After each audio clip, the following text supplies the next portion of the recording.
আগামী মাসেই শেখ হাসিনার বিচার কার্য শুরু হবে, এমনটাই জানিয়েছেন প্রধান উপদেষ্টা ডক্টর ইউনূস। প্রধান উপদেষ্টা ডক্টর মোহাম্মদ ইউনূস জানিয়েছেন, জুলাই আগস্ট গণহত্যা মামলায় সাবেক প্রধানমন্ত্রী শেখ হাসিনার বিচার এই মাসের শেষে অথবা আগামী মাসের শুরুতে শুরু হতে যাচ্ছে। সম্প্রতি আল জাজিরা টেলিভিশনের সাক্ষাৎকারমূলক অনুষ্ঠান টক টু আল জাজিরাতে দেওয়া এক সাক্ষাৎকারে তিনি মন্তব্য করেন।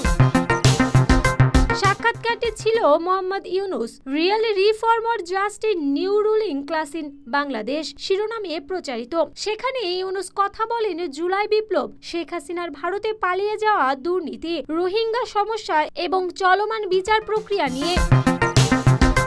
সঞ্চালকের প্রশ্নে ডক্টর ইউনূস জানান, জাতিসংঘ ইতিমধ্যেই মানবাধিকার লঙ্ঘনের উপর একটি পূর্ণাঙ্গ প্রতিবেদন প্রকাশ করেছে, যেখানে সব ধরনের গুম, খুন ও নির্যাতনের প্রমাণ রয়েছে। এই প্রতিবেদন জনসাধারণের জন্য উন্মুক্ত এবং তা এখন বিচার প্রক্রিয়ার একটি গুরুত্বপূর্ণ ভিত্তি হিসেবে কাজ করবে বলে জানান তিনি।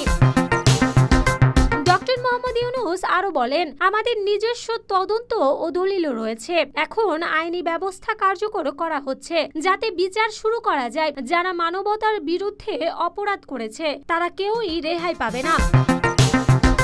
আসন্ন জাতীয় নির্বাচন প্রসঙ্গে তিনি আরো বলেন, নির্বাচন হতে পারে আগামী ডিসেম্বর কিংবা 2026 সালের জুনের মধ্যে। তা নির্ভর করবে সংস্কার প্রক্রিয়ার অগ্রগতির উপর। আওয়ামী লীগ নির্বাচনে অংশ নিতে পারবে কিনা এই প্রশ্নে ডক্টর ইউনূস জানান, একাংশ নির্ধারণ করবে আওয়ামী লীগ নিজেই, তারা এখনো সিদ্ধান্ত জানায়নি। অন্যদিকে আইনের অধীনে এবং নির্বাচন কমিশনের সিদ্ধান্ত অনুযায়ী চূড়ান্ত সিদ্ধান্ত নেওয়া হবে। তিনি আরো বলেন, অন্যান্য রাজনৈতিক দল ও নির্বাচন কমিশন কি সিদ্ধান্ত নেয় সেটিও বিবেচনায় থাকবে। তবে সবকিছু বিবেচনায় রেখে আগামী মাসেই শুরু হবে শেখ হাসিনার বিচার কার্য।